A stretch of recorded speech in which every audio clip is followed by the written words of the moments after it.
में स्वागत आपका। मैं हूं योगेंद्र। आप देख रहे हैं खास खबर। खास खबर हम बात करेंगे कि इस साल की क्या कुछ खास ऐसी हलचल रही जो फॉरेन पॉलिसी पर असर डालती है। कैसा रहा विदेश मामलों के लिए। अगर इस 2025 की बात करें तो हमारे साथ पूरा साल के साथ साथ 2026 में भी क्या कुछ इन चीजों का असर पड़ेगा। तो हमारे साथ फॉरेन पॉलिसी के एक्सपर्ट्स जुड़े हुए हैं। गौरीशंकर गुप्ता साहब हैं, कई देशों के राजदूत रहे। प्रोफेसर डॉक्टर करोड़ी सिंह साहब हमारे साथ हैं। करमवीर सिंह जी हमारे साथ हैं, विदेश मामलों के जानकार हैं। मैं गुप्ता साहब आपका रुख करना चाहूंगा। अगर यूं तो देखिए कई तरह की चीजें हैं। हमारे नेबरहुड का जो एक वो रहा, पड़ोसी देशों के साथ हमारा नेबर ब्रदरहुड का जो एक रहा कि हम पड़ोसियों के साथ में हमारे अच्छे संबंध है। लेकिन बांग्लादेश और नेपाल ने जरूर हमें थोड़ा पैनिक किया है जाते जाते साल के साथ में भी। इसके अलावा पूरा फोकस अगर हम देखें तो ट्रंप के टैरिफ और पुतिन की यात्रा पे काफी कुछ, अगर आप गूगल भी देखेंगे भारत के संबंधों में तो सबसे टॉप पे यही देखा जा रहा है। तो कैसा रहा, हमने कितना बैलेंस किया, क्या किसी प्रेशर में आए हम लोग? नमस्कार योगेंद्र जी, बहुत ही अच्छा सब्जेक्ट है 25 का। एक बैलेंस शीट बनाया जाए हमारे विदेश नीति में क्या क्या हुआ। देखिए, सबसे पहले तो जनवरी में ट्रंप साहब ने अपनी प्रेसिडेंसी अज्यूम की। उसके बाद हमारे प्रधानमंत्री जी वहां गए थे फरवरी में, और बड़ी अच्छी मीटिंग रही थी। लेकिन उसके बाद चीजें बदल गई, और फिर आप देखते हैं कि ऑपरेशन सिंदूर हुआ। तीनों हमारे आतंकी हमला हुआ अप्रैल में, और फिर मई में ऑपरेशन सिंदूर हुआ। और ऑपरेशन सिंदूर के बाद में हमारे प्रधानमंत्री जी G7 मीटिंग कनाडा में गए।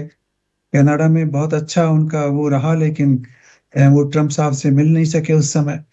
और उसके बाद दो बड़ी मीटिंग हुई। ब्रिक्स का समिट हुआ ब्राजील में, और G20 का समिट हुआ साउथ अफ्रीका में।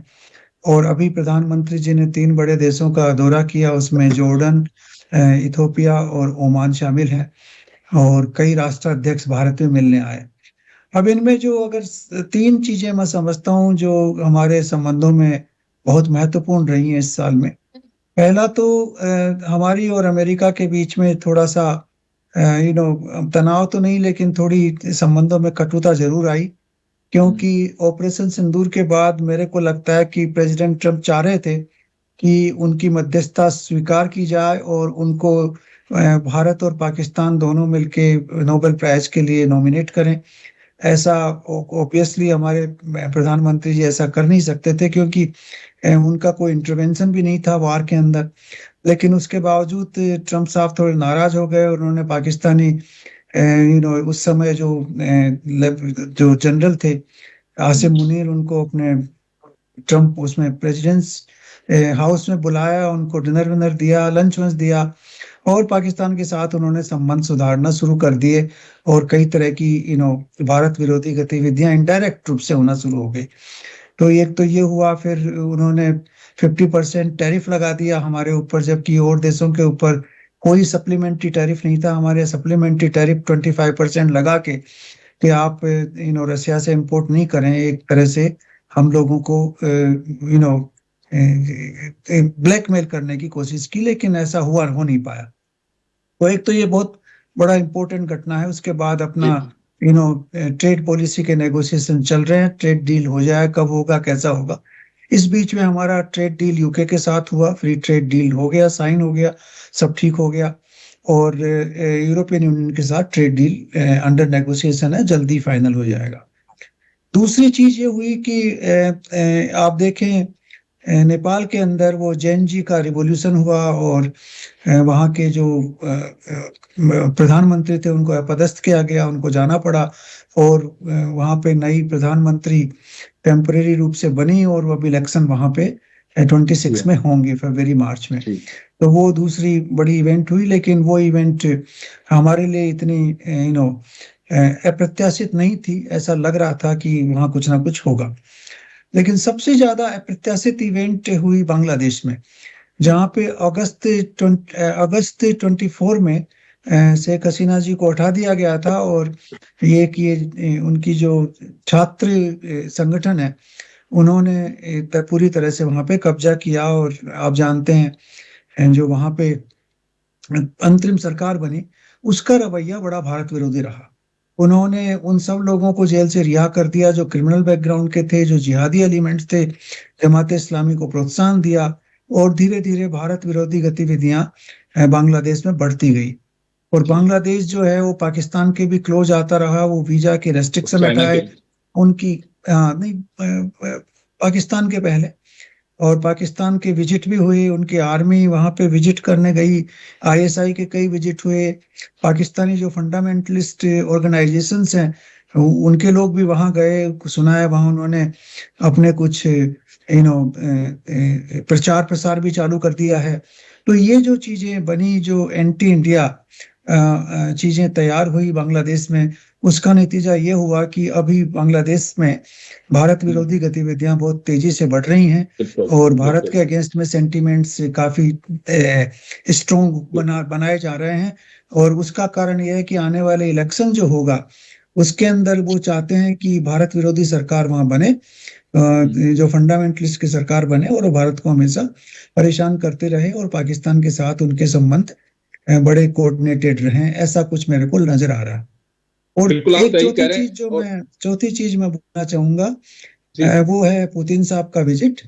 अब पुतिन साहब जो हैं वो देखिए, जब से ये यूक्रेन का युद्ध प्रारंभ हुआ तब से वो किसी भी देश में ज्यादा विजिट के लिए गए नहीं। एक दो देशों में गए थे सिर्फ, लेकिन उन्होंने भारत विजिट आना स्वीकार किया।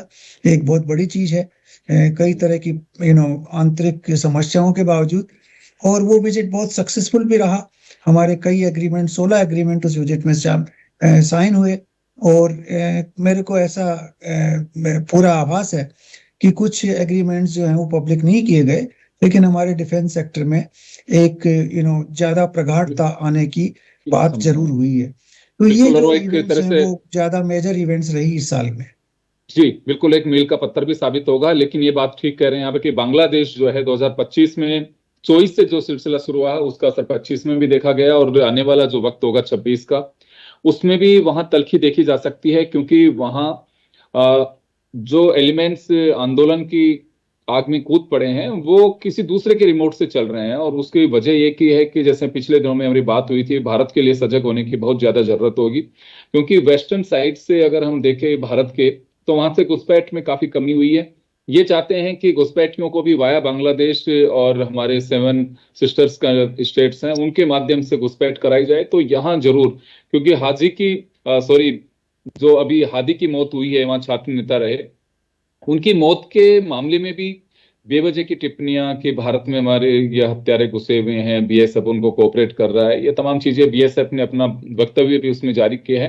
लेकिन कुल मिलाकर के यह है कि कहीं ना कहीं ऐसे एलिमेंट्स हैं वो कट्टरपंथियों के हाथ में खेल रहे हैं, और भारत और बांग्लादेश के जो संबंध है उनमें कहीं ना कहीं ये खटास पैदा करने की पूरी कोशिश की जा रही है, ताकि ऐसे एलिमेंट्स की गिरफ्त में बांग्लादेश आ सके और आने वाले दिनों के चुनाव में सरकार जो है वो भारत की के खिलाफ जो जहर उगलने वाले लोग हैं उनके साथ मिलकर के कुछ इस तरह से कर सके। वो हमारे लिए ठीक नहीं है, उसके लिए थोड़ा सा हमें सावधान रहने की जरूरत होगी। बाकी अगर ट्रंप की बात करें तो ट्रंप की तल्खियां बहुत रही।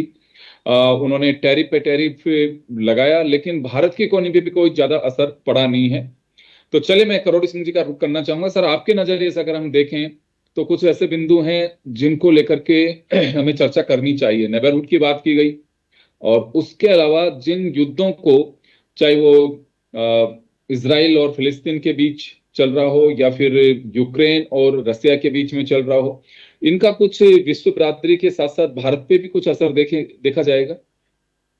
देखिए योगेंद्र जी, विदेश नीति है वो, उसको लेके हमें आत्म मंथन करना चाहिए, आत्म मुग्ध नहीं हो सकते। क्योंकि अगर मैं एक सेंटेंस में कहूँ तो बहुत ज्यादा सफल हम नहीं रहे। किस में सफल नहीं रहे? अगर हम विदेश नीति को देखें, कोई एंड प्रोडक्ट नहीं है कि कल कोई निर्णय हो जाएगा और वो बस फाइनल हो गया। ये एक निरंतर चलने वाली प्रक्रिया है, और इस प्रक्रिया में हमारा उद्देश्य क्या था? दूसरे देशों से संबंध बनाने का, अलग अलग देशों में जाने का, या वहां वालों को बुलाने का। उद्देश्य एक था कि भारत ने ये एहसास किया 2025 से पहले किया, लेकिन 25 मजबूत करने की कोशिश की उस एहसास को, वो ये था कि भारत को आंतरिक सामर्थ्य बढ़ाना चाहिए। उसके बिना भारत अपनी जो भूमिका है, भारत के लिए जो होनी चाहिए, वो भूमिका नहीं निभा सकता। तो पूरी विदेश नीति इसके इर्द गिर्द रही है। मुख्य उद्देश्य ये रहा कि आंतरिक सामर्थ्य बढ़ाएं। इसके लिए क्या किया हमने? तो आंतरिक सामर्थ्य का पहला है आर्थिक पक्ष, और आर्थिक पक्ष में हमने प्रयास किया कि अलग अलग देशों से, अलग अलग देशों के समूह से हम मुक्त व्यापार करें, फ्री ट्रेड करें। कुछ में सफलता मिली, कुछ में नहीं मिली। ब्रिटेन में मिल गई, यूरोपियन यूनियन में अभी तक नहीं मिली, लेकिन कुल मिला के इतने हम असफल नहीं रहे फ्री ट्रेड के मामले में। दूसरा ये था कि हम राजनीतिक तरीके, हमारी राजनीतिक जो उद्देश्य था विजिट करना या उनको बुलाना, वो गुडविल के अलावा ये था कि हम हमारे आर्थिक जो पक्ष हैं उसके में हम राजनीति को साधन कैसे बनाए। कोई हमारे यहाँ आए या हमारा नेता कहीं भी जाए, प्रधानमंत्री जाए या नीचे के कोई मंत्री जाए, तो वो भारत की एक इमेज लेके जाए जिससे भारत में इन्वेस्टमेंट आए।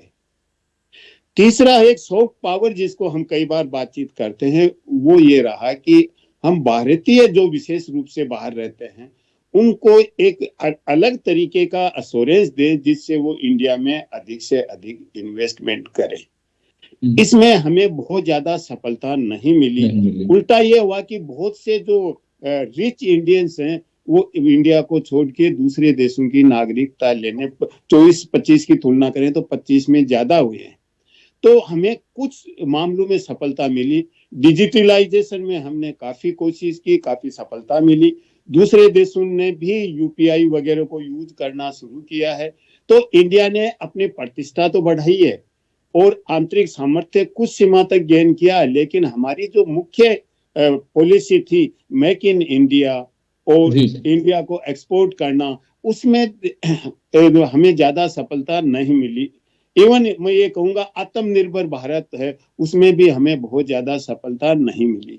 जहां तक पड़ोसियों का सवाल है, देखिए हमने पड़ोसियों के साथ रखा, क्योंकि अगर हम अंदर से सामर्थ्य विकसित करना चाहते हैं तो सुरक्षा का वातावरण होना बहुत जरूरी है। ठीक है, हमारे बॉर्डर्स में भी, हमारे देश के अंदर भी। उसके लिए भी हमें ज्यादा सफलता नहीं मिली। नेपाल में देखिए हालात जैसा है, बांग्लादेश में है, कुछ सीमा तक मिली। जैसे हमने मालदीव से थोड़ा दिनों रिश्ते बिगड़े, वापिस सुधारे हैं। श्रीलंका से हमारा रिश्ता ठीक रहा और श्रीलंका ने अश्योरेंस भी दिया है कि भारत की सुरक्षा को लेके अगर कोई कुछ घटना होती है तो हम उसमें भारत के साथ खड़े होंगे। हाँ, तो कुछ मामलों में सफलता मिली है, कुछ मामलों में सफलता नहीं मिली है। कुल मिला के कहूंगा तो अभी तक हम एक्सेलेंस के लेवल पे नहीं पहुंचे हैं। एवरेज विदेश नीति रही है। अब 2026 में हम किस दिशा में जाते हैं, क्योंकि हमारे पास रिसोर्सेज लिमिटेड है। हम एक भाषण के रूप में कह देते हैं भारत में बहुत रिसोर्सेज हैं, ह्यूमन रिसोर्सेज हैं। इसके अलावा नेचुरल रिसोर्सेज में दुनिया के बहुत से जो बड़े देश हैं उनसे भारत पीछे है। तो हमारे जितने रिसोर्सेज हैं उनको हम ऑप्टिमली यूटिलाइज करके आंतरिक सामर्थ्य बनाए, और आंतरिक सामर्थ्य बन जाएगा तो निश्चित रूप से भारत की जो भूमिका होनी चाहिए दुनिया में वो भूमिका निभाएगा। और उसके लिए मैं सोच रहा हूं कि 2026 है वो एक अच्छा वर्ष होगा, उस दिशा में कुछ कदम उठाए जाएंगे, क्योंकि भारत अभी वैश्विक समुदाय में प्रोएक्टिव रोल प्ले नहीं करना चाहता, मीडिएट नहीं करना चाहता अलग अलग संकटों में। केवल सामान्य एक गुडविल या गुड ऑफिसेज देना, सद्भावना दिखाना चाहता है। इससे बियॉन्ड भारत मध्यस्थता, क्योंकि उनको मालूम है कि जो कॉन्फ्लिक्ट होते हैं वो कॉम्प्लिकेटेड होते हैं और उन पे आप इन्वॉल्व होते हैं तो बड़े कंट्रोवर्शियल होते हैं, और कंट्रोवर्शियल होंगे तो भारत जो आंतरिक सामर्थ्य गेन करना चाहता है उस पे नकारात्मक प्रभाव पड़ेगा। इसलिए भारत अंतर्राष्ट्रीय स्तर पे बहुत ज्यादा प्रोएक्टिव नहीं रहा है। जी योगेंद्र, बिल्कुल आप सही कह रहे हैं, लेकिन कई तरह की वजह है कि अगर इसमें, क्योंकि हम लोग पहले से हमारी एक पॉलिसी रही किसी के गुट उसमें हम शामिल नहीं, वो आज तक भी हम फॉलो करते आ रहे हैं। मैं करमवीर जी आपके पास में आना चाहूंगा। हमने बहुत ज्यादा अचीवमेंट नहीं कह सकते हैं, लेकिन ये भी नहीं कह सकते कि हमने कुछ बिल्कुल हमारी जो फॉरेन पॉलिसी में उसमें हमने कहीं ऐसा कुछ नहीं देखिए। पुतिन का भारत दौरा बहुत अहम है। ट्रम्प के तमाम दबावों के बावजूद भी हमारी इकोनॉमी पे बहुत ज्यादा कोई असर नहीं पड़ा, और संबंध जिन मुल्कों के साथ में है, चाइना बेशक हमारे साथ में तलखी रखता है, लेकिन 2025 में कोई ऐसा रूप उसने नहीं दिखाया कि जिसकी वजह से चाइना हमसे पैनिक हो या हम चाइना से पैनिक हो। नेपाल बांग्लादेश का जैसे गुप्ता सर ने भी कहा और अभी किरोड़ी सिंह साहब ने भी कहा, लेकिन मेरा सवाल आपसे ये होगा कि दुनिया में अस्थिरता का दौर 2025 में देखा, 2024 से ही ये काफी हद तक था और 25 में कम हो नहीं हुआ, बढ़ता ही चला गया। लेकिन भारत के अगर हम संबंधों की बात करें तो इस अस्थिरता के दौर में ये कह सकते हैं कि हमारे संतोषजनक परिणाम रहे या फिर कुछ हमें अचीव कर सकते थे, कुछ ऐसे अवसर मिले? देखिए योगेंद्र जी, बिल्कुल सही कहा आपने। 2024 में जो अस्थिरता थी वो 2025 में भी रही, और भारत के लिए मुझे लगता है सबसे बड़ी जो चुनौती है वो अमेरिका की तरफ से ही आई, और इससे पहले जो को पैनलिस्ट है उन्होंने इसके बारे में डिस्कस भी किया। ओके, और मेरा जो पॉइंट है, आप देखेंगे रशिया यूक्रेन का जो वॉर है वो 4th ईयर में अभी चल रहा है जी। गाजा और इजराइल का जो कॉन्फ्लिक्ट है उसमें भी आप देखेंगे कितने हजारों जाने गई है। इजराइल और ईरान के बीच में जो कॉन्फ्लिक्ट है, ये जो तीनों कॉन्फ्लिक्ट देखेंगे, डायरेक्टली भारत को नुकसान नहीं होता है, डायरेक्टली भारत का इन्वॉल्वमेंट भी नहीं है, बट इनडायरेक्टली बहुत बड़ा नुकसान इससे हुआ है। अब देखेंगे इजराइल और ईरान के मामले में भारत जो है, ईरान चाहता था कि इजराइल को वह कंडेम करे कि इजराइल ने अटैक किया ईरान के ऊपर।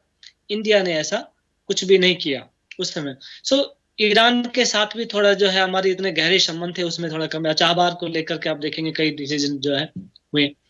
और गाजा के मामले में आप देखेंगे कि भारत को सीधे तो अफेक्ट नहीं करते हैं, बट आप देखेंगे कि ये जो क्षेत्र है वेस्ट एशिया का, इसमें लगभग 9 मिलियन इंडियंस जो है वो वर्कर यहाँ पर काम करते हैं। जी। ओके, तो अगर यहाँ इस क्षेत्र में इंस्टेबिलिटी रहेगी तो जाहिर सी बात है उनकी स्थिति जो है वो भी खतरे में होगी। इंडिया जो है यहाँ से एनर्जी इंपोर्ट भी करता है, आप देखेंगे ऑयल गैस का इंपोर्ट भी इस क्षेत्र से करता है। तो अगर यहाँ पर स्टेबिलिटी हो तो वो भारत के हक में रहेगी। यूक्रेन के मसले ने डायरेक्टली जो है भारत में प्रभाव नहीं डाला पहले, लेकिन अब डाल रहा है, क्योंकि यूएस ये चाहता है कि रशिया इसलिए युद्ध में बना हुआ है कि भारत उससे तेल खरीद रहा है, कि आप तेल खरीदना बंद करें, नहीं करेंगे तो हम आपके ऊपर एडिशनल टैरिफ जो है लगा देंगे। 50% टोटल टैरिफ आप देखेंगे कि अमेरिका ने भारत के ऊपर लगा भी दिया। तो इस तरह के चैलेंजेस भी आए हैं। जिस तरह से हथकड़ी पहना करके लोगों को डिपोर्ट किया गया अमेरिका से भारत में, जाहिर सी बात है ये तो कोई अच्छी चीज नहीं रही है हमारी रेपुटेशन के लिए भी। जो इतना स्ट्रिक्ट इमिग्रेशन पॉलिसी है यूएस की, H1B वीसा को लेकर के जो उनकी पॉलिसी है ट्रंप की, ये भारत के हक में नहीं है। भाई भारत में आप देखेंगे लगभग 3.5 करोड़ डायस्पोरा है पूरी दुनिया में फैला हुआ। 125 बिलियन डॉलर रेमिटेंस के तौर पे हर साल भारत को मिलता है, यानी कि पूरी दुनिया का सबसे लार्जेस्ट रेसिपिएंट है रेमिटेंस के मामले में भारत। और उसका बड़ा शेयर जो है आप देखेंगे कि अमेरिका से आता है उसमें। सो ऐसे में जो हमारे आप देखेंगे कि टेक्नो जो से भी लोग सॉरी टेक्नोक्रेट्स हैं काफी सारे लोग, और ये आईटी में काम करने वाले लोग हैं अमेरिका में, उनको वीसा को लेकर के कितनी सारी प्रॉब्लम जो है अभी भी आ रही है। तो ये एक बड़ा चैलेंज है भारत के लिए। रेमिटेंस के मामले में हमारी डायस्पोरा पॉलिसीज को लेकर के भी एक ये बड़ा चैलेंज है। दूसरा आप देखेंगे कि सॉफ्ट पावर को लेकर के, जैसे किरोड़ी सिंह जी ने बात किया, सॉफ्ट पावर में भारत की रैंकिंग जो है, कई इस तरह की एजेंसीज है जो रैंकिंग जो करते हैं। वैसे तो सॉफ्ट पावर एक जो है इंटेंजिबल है, उसका मेजरमेंट मुश्किल है, बट जो रैंकिंग कुछ एजेंसी करती है उसमें देखेंगे 29th पोजीशन के ऊपर था इंडिया 2024 में। 25th में जो है वो आ गया 30th पोजीशन के ऊपर।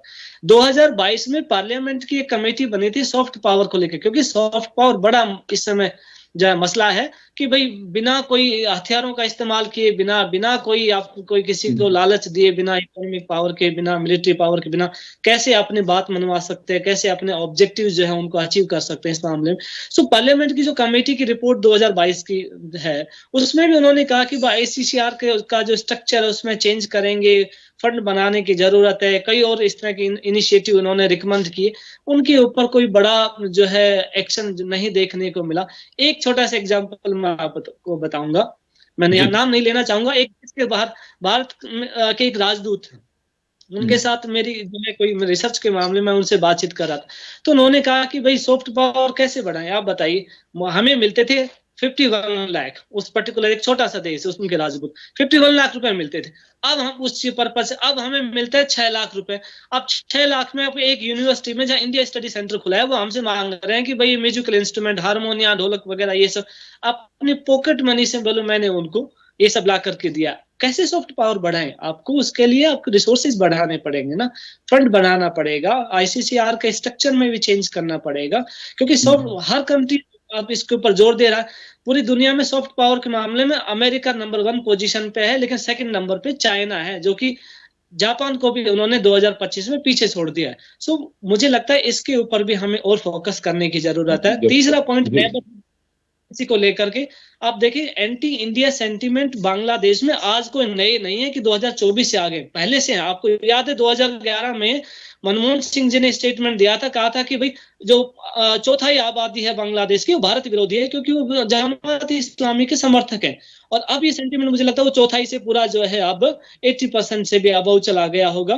तो जैसे कि बीएनपी के आप देखेंगे, बीएनपी के एक जो प्रवक्ता हैं वहां पर बांग्लादेश नेशनलिस्ट पार्टी के, उन्होंने ये कहा कि भाई इंडिया ने क्या किया कि एक ही बास्केट में सारे एग रख दिए। सारी चीजें जो यानी कि पूरी तरह से डिपेंड अवामी लीग के ऊपर रहा, बाकी पार्टियों के साथ में कोई इस तरह का रिलेशनशिप उन्होंने मेंटेन किया ही नहीं। उसका नतीजा ये हुआ कि अवामी को बैन कर दिया तो भारत अलग थलग पड़ गया। तो यहाँ भी हमें थोड़ा सा अपना जो है करेक्ट करने की जरूरत है। और क्योंकि सिचुएशन के अकॉर्डिंग आप देखेंगे कि इलेक्शन होने वाले हैं अगले साल, बर्मा में भी इलेक्शन होंगे जो हमारा नेबरिंग कंट्री है, और नेपाल और बांग्लादेश में भी, बांग्लादेश, इन 3 कंट्री में 2026 में इलेक्शन होने वाले हैं। तो हो सकता है कि आने वाले टाइम में कुछ जो है स्टेबिलिटी आए इन तीनों देशों के साथ रिलेशन में, तालिबान के साथ एंगेजमेंट बढ़े। वापस आ रहा हूं करमीत जी आपके पास में, मैं एक मिनट जाऊंगा मैं गुप्ता साहब के पास में और आप सभी के पास में। सर 2026 में कहीं आपको ऐसा लगता है कि 25 से हमने कुछ सीखा, सबक लिया, 26 में हमें कुछ सावधानियां बरतने की जरूरत है? किस तरह का ब्राइट फ्यूचर देखते हैं भारत का उसमें? मैं शॉर्ट में चाहूंगा। देखिए बिल्कुल हमें सीखना पड़ेगा। एक तो हमें नेबर्स के साथ रिलेशंस को स्ट्रॉन्ग करना पड़ेगा। हमें जो पॉलिसी है ना, कई बार हमारे जो विदेश मामलों के जो जानकार लोग हैं वो कई बार हार्श लैंग्वेज यूज कर लेते हैं। वो हार्श लैंग्वेज हमें कभी भी यूज नहीं करनी चाहिए। कितना भी चाहे खटास हो हमारे रिलेशनशिप में, हमारी भाषा बिल्कुल प्रिय भाषा होनी चाहिए, पॉजिटिव भाषा होनी चाहिए। हमेशा यही कहना चाहिए कि हम रिश्तों को सुधारना चाहते हैं। तो ये एक लेसन हमें जरूर लेना चाहिए। दूसरी चीज, जैसे पाकिस्तान ने अपनी पूरी विदेश नीति को उलट कर दिया इस साल में, उन्होंने बहुत पॉजिटिव अचीवमेंट किए हैं यूएस के साथ और सऊदी अरेबिया के साथ और यूएई के साथ। उससे हमें कुछ सीख लेनी चाहिए। हमें भी अमेरिका के साथ रिश्तों को बनाना चाहिए। और प्रेसिडेंट ट्रंप के साथ जरूरी नहीं कि हम हर चीज पे सहमत हो, लेकिन एक जो मामला जहाँ पे अटक जाता है ना एक छोटी छोटी चीज पे, अहंकार को लेके या किसी एक छोटी पर्सनल इश्यू को लेके, उसको निपटाना चाहिए और निपटा के आगे बढ़ना चाहिए। जब अमेरिका के साथ रिश्ते ठीक होंगे ना, तो बहुत से देशों के साथ ऑटोमेटिकली रिश्ते ठीक हो जाते हैं। उसका एक ग्लोबल इम्पैक्ट होता है उन रिश्तों का। तो वो हमें समझना चाहिए और उसको आगे बढ़ाना चाहिए। और एक बात मैं और बोलना चाहूंगा कि हमारे जो रिश्ते रशिया के साथ हैं उनको और मजबूत करना चाहिए और किसी भी तरह से उनको आगे, क्योंकि वो एक रिलायबल पार्टनर है, उनको बढ़ाना चाहिए। और हमारे जो बांग्लादेश के साथ रिश्ते हैं को रिवेल्यूएट करके और इलेक्शन के बाद एक स्टेबिलिटी लाना बहुत जरूरी है। जी बिल्कुल, निश्चित रूप से। वैसे भी भारत का एक अपना एक रुख भी रहा है कि हमें संबंध किसी से खराब नहीं करने चाहिए जब तक कि सामने वाला बिल्कुल ही यूं कहूं कि पानी सर से ऊपर ना चढ़ जाए। तो करोड़ सिंह जी आपके पास में आना चाहूंगा, समय थोड़ा कम है, 1 मिनट आपसे और 1 मिनट करमवीर जी से मैं चाहूंगा कि हमें क्या फोकस करना चाहिए 26 में सर? देखिए योगेंद्र जी, सबसे पहले तो मैं नेबरिंग कंट्री के लिए कहूंगा, म्यांमार में चुनाव चल रहे हैं, उसमें मिलिट्री जुंटा को सपोर्ट मिलेगा क्योंकि दूसरी पार्टीज को वो इलेक्शन अलाउ नहीं कर रहे हैं। तो ऑलरेडी चुनाव को एक फर्स्ट फेज का पोलिंग हो चुका है। तो नेपाल और बांग्लादेश में चुनाव होंगे, डेमोक्रेटिक गवर्नमेंट होगी, तो भारत की जो पॉलिसी है नेबरहुड फर्स्ट वाली वो स्ट्रेंथन होगी, रिलेशन ठीक होंगे। ग्लोबल लेवल पे मैं आपको कहना चाहूंगा कि चीन और रशिया के साथ भारत का ट्रेड डेफिसिट है और ट्रेड के पोटेंशियल बहुत कम है। अमेरिका के साथ हम चाहते हैं 30 तक 500 बिलियन का ट्रेड हो, और यहाँ चाइना, रशिया, भारत तीनों का मिला के भी 500 बिलियन होने की संभावना नहीं है। तो अमेरिका से रिश्ते भारत सुधारने का प्रयास करेगा और मुझे लगता है कि ये जनवरी में शायद ट्रेड एग्रीमेंट हो जाए। भारत ये प्रयास कर रहा है कि जो यूरोपियन कंट्रीज पे टेरिफ लगाया है वही टेरिफ लगाए, लेकिन उतना तो बेनिफिट नहीं देंगे। तो मुझे लगता है कि भारत का प्रयास होगा अमेरिका से रिश्ते ज्यादा अच्छे सुधारे जाए, तभी भारत की इकोनॉमी को एक बूस्ट मिल सकता है, वो प्रयास करेंगे। एक अन्य बात मैं कहता हूँ, भारत अपना export potential Africa, Latin America में एक्सप्लोर करना ऑलरेडी शुरू कर दिया है, वो कुछ फ्रूटफुल रहेगा मुझे लग रहा है आने वाले समय। बिल्कुल। देखिए, अगर मैं भी कहीं पढ़ रहा था, अमेरिकन जो हैं वो भी चाहते हैं कि भारत के साथ में संबंध मधुर रहें, क्योंकि यहाँ की जो स्किल है उसका लोहा वो मानते हैं। वो जानते हैं कि हमारी इकोनॉमी में भारत का बहुत बड़ा रोल है, यहाँ के जो टेक्नोक्रेट्स हैं उनका बड़ा रोल है, यहाँ के जो मैनेजमेंट से जुड़े लोग हैं उनका बड़ा रोल है। तो ये बिल्कुल वो भी चाहते हैं कि संबंध खराब ना हो, क्योंकि ट्रंप का इंडिविजुअल एक तरह से रवैया कहा जा सकता है, जो समय के साथ में लगता है कि उनमें भी समझ आएगी और ये सब चीजें दुरुस्त भी हो पाएंगे अगर कहीं पे किसी भी तरह का कोई लेकुना है। लेकिन अगर मैं यूं कहूं एक लाइन में, तो बस एक ईगो हर्ट वाली बात है और ईगो के टकराव की बात कही जा सकती है इससे, जो हो सकता है कि 26 में ये सोल्व हो सके। एक डायलॉग के ऊपर ही आकर के सारा मामला टिका हुआ है। खैर चलिए कर्मवीर जी, आपके पास में आना चाहूंगा, क्या फोकस करना चाहिए 26 में हमें? देखिए योगेंद्र जी, पहला तो जैसे मैंने कहा डायस्पोरा को लेकर के अगर अमेरिका के साथ में रिश्ते सुधरेंगे, जैसा कि कनाडा के साथ में रिश्ते आप पटरी पे दोबारा से आने लगे हैं, क्योंकि कनाडा में बड़ी संख्या में भारतीय डायस्पोरा है, आप देखेंगे। सो डायस्पोरा जो पॉलिसी है भारत की, उसमें एक भारत को सफलता मिलेगी, उनके साथ और हम मजबूत एंगेजमेंट रख पाएंगे अगर इन देशों के साथ संबंध हम सुधार पाते हैं तो। दूसरा जो मेरा पॉइंट है कि आप देखेंगे पूरी तरह से डिपेंडेंसी कुछ देशों के ऊपर हमें नहीं रखनी चाहिए। अमेरिका और चाइना के बीच में आप देखेंगे टैरिफ वार उनके बीच में भी था, लेकिन ये टैरिफ वार की वजह से चाइना का जो एक्सपोर्ट है वो बढ़ा, घटा नहीं उसकी वजह से, ना उसको नुकसान उतना नहीं, यानी कि उसने अपना ट्रेड को डाइवर्सिफाई किया है। इस दौरान आप देखेंगे आसियान कंट्री के का जो ट्रेड है वो तेजी से बढ़ा जब अमेरिका के साथ रिश्ते खराब हुए।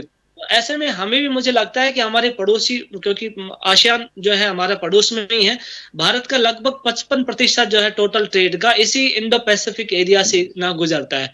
सो इन देशों के साथ हमें रिश्ते मजबूत करने की जरूरत है। आप देखेंगे न्यूजीलैंड के साथ में भी जो है ट्रेड एग्रीमेंट ना हो रहा है, उसमें हालांकि कुछ इश्यू सामने आ रहे हैं। सो ऑस्ट्रेलिया है, न्यूजीलैंड है, पैसिफिक आइलैंड कंट्रीज हैं, आसियान है, जापान है, कोरिया है, थाईलैंड है, इन देशों के साथ भी हमारे और जो ट्रेड रिलेशंस है और अधिक मजबूत करने की जरूरत है।